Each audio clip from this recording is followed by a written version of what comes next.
Police Minister Bheki Cele is back in Kagiso in the West Rand for the second leg of the anti-crime imbizo. One person died on Thursday as community members took to the streets to apprehend illegal miners. Now that they're saying that terrorizing residents and police are doing absolutely nothing about it. Several Zamazamas were arrested following the rape of 8 women last week. We've got our reporter Pule Treaty Jones, who's been following the minister around since yesterday. Pule, yesterday a lot came out from the residents in terms of the safety issues and the lack of police visibility. The minister and the police commissioner, both national and provincial, got to engage community members.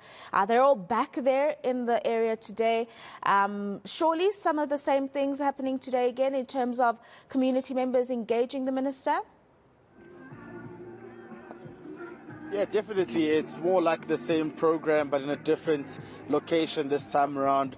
The minister and, of course, some of the officials from the Immigration Centre or Department and, of course, Department of Home Affairs and Department of Mineral Resources will be here just to, get the voices and some sort of feedback from the residents in terms of what have been some of their concerns, speaking to the challenges of crime.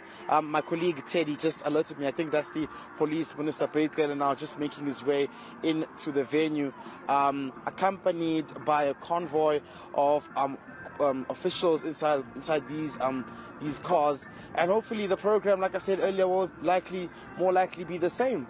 Speaking to the issues of crime, speaking to the issues of illegal mining in this area, and trying to tap into how they can find solutions and meet residents halfway.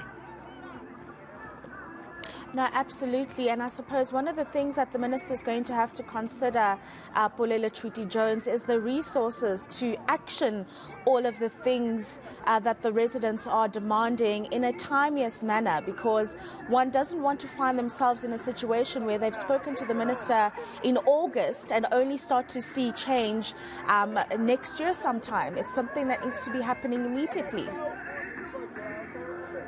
Yeah, definitely. I mean, these have to be practical solutions. You need to speak as to how they can start fighting crime now, how they can speak to the challenges around the illegal mining in the area. I mean, yesterday when one of the officials from DMR was speaking, we got a sense that to rehabilitate some of these mines would cost government just about 60 billion. That's a lot of money looking at the current economical status in this country.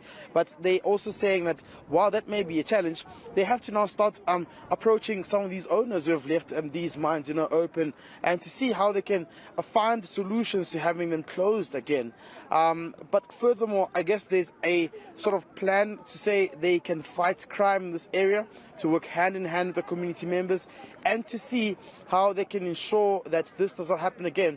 But most importantly, we're also getting a sense that the police minister is of the view that there could be a possible, syndicate behind this. And they're trying to link every piece of leads that they're getting to what they believe could be a person operating through these illegal mines and using Zamazamas as well at the center of all of this mess.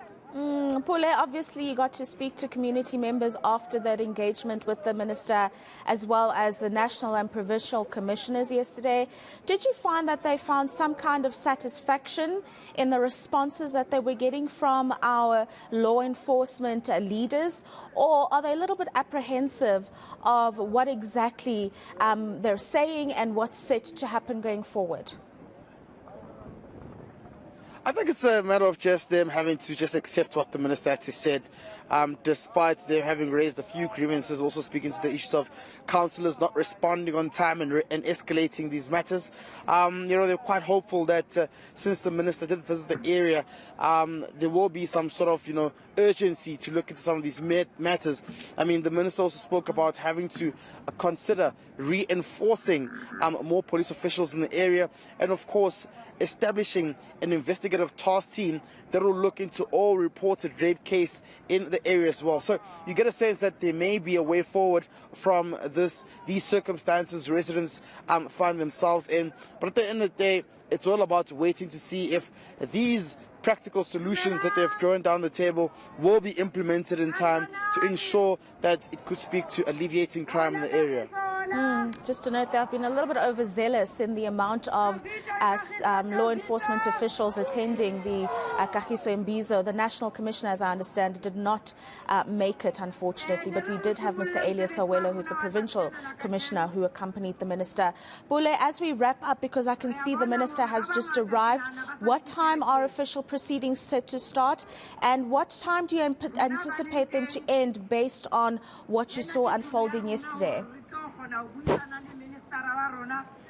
Well, I mean, currently speaking now is the MEC for Community Safety, Ms. Mazibuko. But it's also, we may have to just see in terms of some of the challenges that will be raised by the community members.